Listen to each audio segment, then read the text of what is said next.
Olá, estamos começando mais um programa Palavra em Debate, um programa que discute temas do ambiente cristão.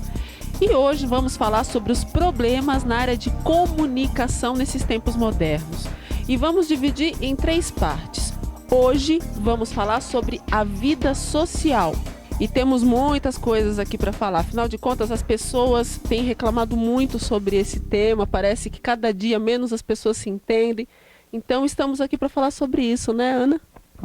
Verdade, eu quero começar agradecendo a Deus porque Deus decidiu se comunicar. Ele é um ser totalmente relacional e desde que ele criou o homem, ele decidiu manter essa comunicação com o homem. Então nós aprendemos de Deus, que é um ser espiritual, que nos ensinou e nos deixou esse legado da comunicação. Então hoje aqui eu quero começar agradecendo a Deus porque ele se importou de falar com a massa, com várias pessoas, com multidões, mas ele também se importou e se importa de falar conosco de forma individual. Então eu quero começar esse programa agradecendo a Deus por a sua bondade, de nos dar a fala, de nos dar o entendimento, a percepção e principalmente por ele também falar conosco. É mesmo, Ana, você tem razão. E eu vou na sua onda aí de agradecimento e agradecer a Deus por esse programa, porque nós temos a oportunidade de ser um instrumento de Deus, de comunicação, da palavra de Deus para você que está nos ouvindo, de comunicarmos, né, os temas que são de tanta importância, né, dentro da palavra de Deus, do evangelho que nós temos oportunidade de comunicar. Então, o quanto que é importante a comunicação. E muitas vezes as pessoas pensam que comunicar é apenas falar bem, e aí as pessoas confundem. Porque falar bem significa oratória, e falar bem nem sempre atinge o objetivo de comunicação no dia a dia. Porque o mais importante é você se comunicar no dia a dia. E a gente vê esses bloqueios muitas vezes, né, Ana e Verusca, no dia a dia, na sociedade, dentro de casa, no âmbito familiar, as pessoas não conseguem, muitas vezes, se comunicar bem. Vocês conseguem perceber isso? As pessoas têm se queixado muito. Elas dizem o que acontece com o mundo que parece que ninguém se entende mais. É pai e mãe que muitas vezes não conseguem conversar com seus filhos, ou filhos que não falam entre irmãos, ou vizinhos, enfim. É muito grande esse tema, mas como a gente está falando da questão do âmbito social, socialmente está tendo um prejuízo muito grande a falta de comunicação. E as pessoas pensam que comunicar é só falar. A fala, na verdade, é um dos tipos de comunicação, mas existem vários estilos, várias formas de se comunicar, e é muito ruim quando essa comunicação não acontece. Eu entendo como comunicação quando você tem algo que fala, seja a voz, seja um gesto, enfim, né? E algo que entende esse gesto, essa fala, essa voz. E o que acontece muitas vezes no meio disso? Que a comunicação ela não consegue fazer essa transmissão. Ela sai de um lugar, mas ela não chega no outro. Parece que ela sai de uma pessoa e não alcança a outra. E por conta disso, socialmente, a gente tem percebido tantos problemas. E isso também tem trazido muita gente para o consultório. Muita gente chega aqui, Verusca, eu não sei o que acontece. Parece que ninguém me entende. Eu tô me sentindo sozinha no planeta. Não consigo ter amigas, não consigo passar por determinadas situações porque ninguém me entende. Onde é que eu estou errando? E é sobre isso que a gente está querendo hoje aqui poder ajudar você que está em casa. Eu acho que uma das maiores dificuldades de comunicação que as pessoas têm na sociedade hoje é de ouvir. Eu acredito que quando você para observar essa interação que você está tendo com a outra pessoa, o quanto que você é capaz de escutar o próximo, de escutar a outra pessoa, você vai conseguir entender a qualidade dessa comunicação.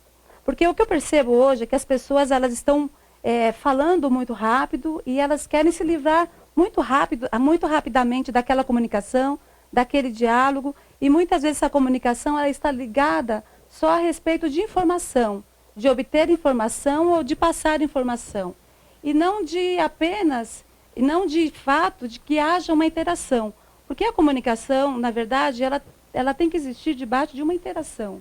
Né? Antigamente, o que acontecia? As pessoas elas tinham tempo de interagir. Né? Aquilo que você falou, né, Verusca? As pessoas elas se expressavam verbalmente ou não verbalmente através de gestos, através de um sorriso, é uma forma também de comunicar, através de um beijo, através de um abraço. E hoje as pessoas elas falam rapidamente e elas não têm tempo para ouvir a outra pessoa. E quando você aprende a escutar a outra pessoa, você consegue se comunicar bem. Porque aí você consegue entender a outra pessoa, você consegue tirar do caminho dessa comunicação os ruídos que obstruem essa comunicação, que muitas vezes impede que aquilo que você falou, dessa comunicação acontecer de fato, de verdade. É isso que eu penso que esteja acontecendo muitas vezes. Para você que está em casa, assistindo a TV aberta, o tema de hoje é problemas de comunicação nesses tempos modernos e falando sobre a vida social. Mas a gente daqui a pouquinho continua, vou chamar os intervalos e voltamos com o programa Palavra em Debate. A Igreja Internacional Água da Vida, dirigida por seus apóstolos Eliseu e Rose, convidam você e sua família para participar dos cultos, todos os domingos às 18 horas. E se você é jovem, aproveite, venha conhecer o culto jovem. A Rede Jovem acontece todos os sábados às 19 horas. Endereço: Avenida Guapira, 146, bairro do Tucuruvi, bem próximo à estação de metrô e ao shopping Tucuruvi. Que Deus abençoe vocês, estamos esperando sua visita.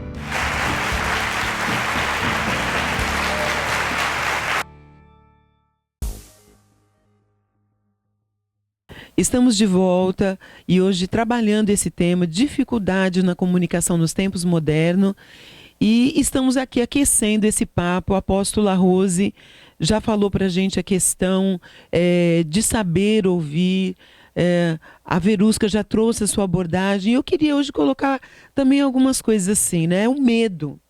Porque eu acho que também, às vezes, dependendo da experiência de cada pessoa, às vezes uma coisa não resolvida ou uma conversa que não deu um bom resultado, né? A apóstola Rose está falando de ruídos na comunicação, quando você quer expor alguma coisa e aquilo não é recebido totalmente, ou é captado parte da conversa, acontece essa filtragem, a pessoa ela retém aquilo que ela quer guardar da conversa e fica aquela parte, ou mesmo bloqueada.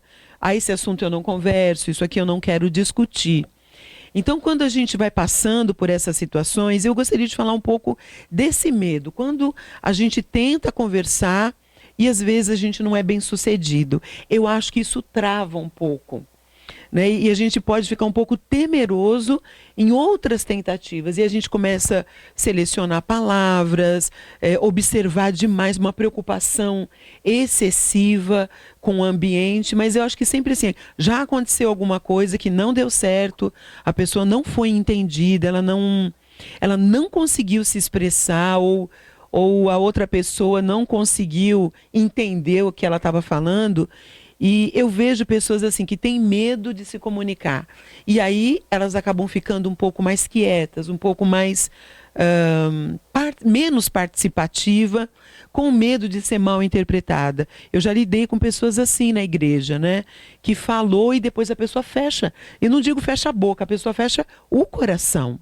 Né? E não permite mais essa conversa. Eu não sei o que vocês pensam, mas eu acho que o medo é um fator que dificulta, às vezes, o relacionamento. Né? Outra coisa que eu queria falar antes de passar para minhas amigas aqui é a questão de conversar quando você está irritado. Quando existe uma irritabilidade, isso é muito difícil. Porque quando a gente conversa irritado, eu acho que a gente já está um pouco mais salgado, às vezes no tom da voz, ou já está com a emoção um pouco mais exacerbada. E eu acho que isso pode dificultar o fluir. Não é que você não está falando, mas quando você está irritado, então às vezes aquela comunicação ela não flui da maneira como deveria fluir. Você pode ficar nervoso, você pode falar uma palavra imprópria, e isso pode trazer uma certa dificuldade para que essa comunicação tenha a sua eficiência e a sua eficácia. Eu acredito que, a respeito dessa questão de falar irritado, realmente a gente tem que ter sabedoria para falar, esperar o momento certo de falar.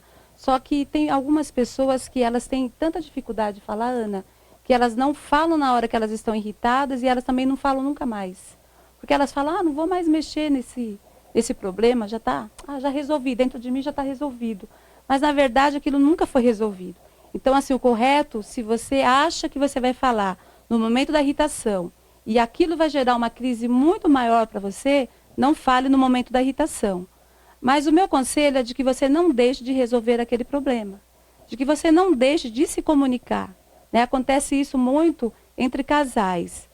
Não vou conversar agora, porque isso vai provocar uma briga, pode até, de repente, provocar até uma agressão por palavras, uma agressão física, e resolve se acalmar para não conversar. Ou então, de repente, um pai que não quer falar palavras pesadas para o filho e fala, melhor eu não vou falar agora, porque se eu for falar, eu não vou educar, eu vou acabar agredindo. E deixa para falar depois. Só que depois não tem coragem de falar como deveria, ou então não sabe administrar aquela fala, não sabe como fazer.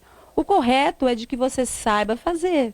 Se você não sabe, você buscar a maneira adequada de corrigir o filho, de ensinar, que você busque a maneira adequada de você se comunicar com a esposa, ou com o esposo, ou com o namorado, ou com a namorada, mas que você não deixe de maneira nenhuma de comunicar aquilo que você está sentindo, mesmo que esteja errado. Né? Porque se você não se expressar, se você não falar, uma hora aquilo vem à tona de novo e você pode até se irritar muito mais ainda. E aquilo nunca vai ser resolvido. Vai ser sempre um problema que vai ser colocado debaixo do tapete e uma hora a sujeira vai estar muito grande. Olha que interessante. Se eu pegar pegar esse material aqui da Ana e virar esse material nessa direção, Rose, para você, e eu disser, não, para mim as letras estão de ponta cabeça. Você vai olhar para esse material e vai dizer, não, Verusca, você está enganada, as letras estão no sentido correto. Eu vou morrer teimando que as letras estão de ponta cabeça, porque cada situação tem pelo menos 2 ângulos. E quando não se tem comunicação, pelo menos, sabe, fica muito complicado de você administrar, porque pelo menos só tem um ângulo ali quando não tem a comunicação. A comunicação, ela favorece a compreensão de todos os ângulos de uma mesma situação, independente da situação. E é interessante essa questão de que a Bispa Ana estava falando anteriormente, sobre o medo que as pessoas têm, muitas vezes, de se expressarem, né, de comunicarem aquilo que elas estão sentindo. E muitas vezes esses medos, eles têm uma origem, muitas vezes, muito lá na infância, né? Uma origem muito primária. Às vezes a gente pensa que o medo ele vem agora, né? Na época que a pessoa está vivendo, naquele momento. Mas muitos medos, né, Verusca, são muito precoces. Você pode dizer um pouquinho quando que o medo acontece, por exemplo, na infância, na vida da criança? É bastante real isso, porque as pessoas elas vão sofrendo traumas a partir da infância. E muitas vezes ela ali no meio de outras crianças, dependendo como aquelas relações de amizade infantil acontecem, ou como os pais colocam essa criança perante determinadas situações, muitas vezes elas podem se desenvolver traumatizadas. Por exemplo, situações onde as crianças estão ali, o pai não brinca, não quero que você brinque com o filho de fulano, com o filho de ciclano, e aquela criança começa a ficar mais fechada. Ou ela começa a ter aqueles amiguinhos, aquele amiguinho agride, então ela já começa a se fechar. Ou, agora é muito conhecido, né, a história do bullying nas escolas, crianças que passam por humilhações. Aí você vai para a adolescência, aquela criança desenvolve espinhas, aí todo mundo brinca com a espinha da criança, brinca porque está acima do peso, brinca porque é diferente em alguma coisa. Então, essas coisas elas vão sendo somadas durante a sua vida. Chega uma hora que essas pessoas de tantos traumas, elas não querem mais se comunicar. Porque elas tentaram quando era criança, tentaram quando era adolescente, tentaram quando era adulto, tentaram quando tinha um relacionamento afetivo e parece que foi acumulando frustrações sobre frustrações. Tem uma coisa também, né, que eu acredito que aconteça desde a infância e infelizmente acontece também na vida adulta, fofoca. Sim. A criança fala uma coisa e muitas vezes aquilo é distorcido e as crianças ali do ambiente, né, do meio, elas mudam e chega uma versão muitas vezes diferente para o professor, para a diretora na escola, ou então para o pai, para a mãe. E a criança muitas vezes é punida em função de uma fofoca. A gente vê desde cedo como que a fofoca, que é uma distorção na comunicação, ela prejudica o indivíduo, né? Como a fofoca ela é cruel, né? E até para concluir, antes até de passar para a Ana, Outra coisa assim que é muito comum, parece mais comum do que a gente imagina. A criança vai abrir a boca em casa, pai, cala a boca que você não está vendo que tem visita.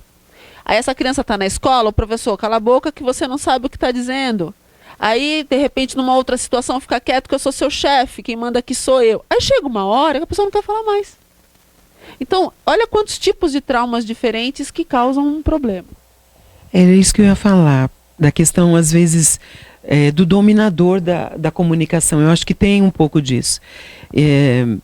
Tem pessoas que têm muita facilidade de argumentar, tem pessoas que têm autoridade quando falam, e dependendo de como isso acontece para cada pessoa, eu creio que acontece isso que você está falando, há um tolhimento, a pessoa fica mais intimidada. Porque, assim, por exemplo, nós três aqui somos extremamente falantes, né? A gente fica aqui, quem vai falar agora? Mas, dependendo da situação que você está e da capacidade de argumentação que o outro tem, às vezes você entendeu a situação e você, às vezes, não tem tantas palavras, né? Ou é uma questão até de vocabulário, e o outro se expressa muito mais, com muito mais palavras, e aí parece que tem um dominante na comunicação, e parece sempre que essa pessoa é vencedora, ou porque ela fala com mais eloquência, ou porque às vezes ela tem autoridade. E o outro, às vezes, por não ter talvez uma autoridade, ou tá um professor, um pai, ou esposo, qualquer nível, às vezes o outro se sente inferiorizado. E talvez, bom, eu não consigo falar tanto, eu não consigo argumentar tanto, e a pessoa acaba ficando, talvez volta a questão de novo do medo, né? Volta aquela questão, eu prefiro me calar. As pessoas que são mais fechadas, que são mais caladas, elas geralmente, elas gostam de refletir e de observar. As pessoas traumatizadas, elas têm muito medo. Então elas não querem falar, elas não querem se comunicar. É como se elas passassem a vez. É como se elas deixassem para lá. Não quero falar sobre isso. É muito ruim para elas, para as pessoas que são traumatizadas, porque falar lembra do trauma. É como se o pensamento de forma automática trouxesse a dor para ela, seja da rejeição, do problema, da dificuldade, do que aconteceu, independente do que foi. Já a pessoa que tem o perfil calado, é uma pessoa que é mais reflexiva, mais observadora, ela não tem esse registro automático negativo. Então ela apenas está observando o movimento, mas também quando ela abrir a boca, ela vai ser efetiva. Com uma palavra ela remata. Porque ela estava observando enquanto as outras estavam metralhando de palavras, né? Mas é um perfil. Agora, a diferença é justamente essa. A pessoa que vai trazer em si uma referência automática muito negativa de alguma coisa e a pessoa que não tem esse histórico. Então, ela apenas está observando ali o movimento. Agora, é claro que de uma forma ou de outra, cada um tem que fazer, né, uma reflexão pessoal e saber onde é que eu estou nisso. E o que eu estou perdendo ou ganhando com isso. O histórico de trauma, ele vai refletir, de certa forma, um sofrimento. Porque aquele que é calado, ele não está sofrendo e ele não vai refletir, de alguma maneira, em nenhuma patologia, em nenhum sofrimento, não é isso, Verusca? Sim. Agora, aquele outro que tem um trauma, ele vai, em algum momento na vida dele, ele vai sofrer com aquilo. E esse sofrimento, ele vai se denunciar em algum momento na vida dele. As pessoas que passam por situações difíceis, situações traumáticas, coisas complicadas na vida, guardam muita chateação, muita mágoa, elas têm uma facilidade de guardar muita dor. E essa dor, ela acaba virando doença. Geralmente uma doença emocional, uma depressão, um transtorno obsessivo qualquer, tem N fatores. Ou até mesmo problemas orgânicos, N também. O câncer, eu diria que é um dos que mais, né, infelizmente, qualquer doença orgânica, se a gente pensar dessa forma, por exemplo, uma gastrite, se ela se repetir muitas vezes, vai virar um câncer de estômago. Se você tiver uma série de gripes, uma hora você vai ter uma baixa de resistência que pode causar, de repente, um problema mais sério, né? De repente, nossa, problemas são muitos os problemas. Então, eu diria que se a gente quer cuidar da saúde da gente, seja emocional, seja orgânica, a gente precisa evitar guardar coisas, precisa conversar, precisa expressar, precisa colocar para fora e tentar resolver, porque é a nossa vida. É muito triste quando eu entro num hospital, quando eu vou acompanhar algum paciente, de repente de câncer, e eu vejo que a pessoa olha para mim e diz: Verusca, eu deveria ter falado mais, eu deveria ter vivido mais, eu deveria ter amado mais, eu deveria ter me expressado mais, e eu perdi tudo isso porque eu não conseguia me expressar. É muito ruim.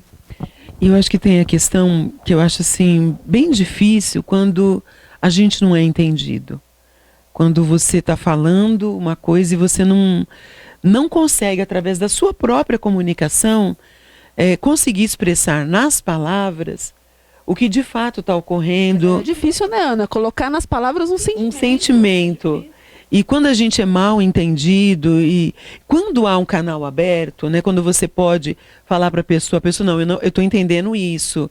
Mas, por exemplo, nós estamos falando aqui no âmbito social, no trabalho, às vezes você não tem essa via, olha, deixa eu me explicar de novo, às vezes você falou aquela palavra, dependendo do receptor da comunicação, a pessoa já fecha um pouco com você ou te estigmatiza de alguma maneira.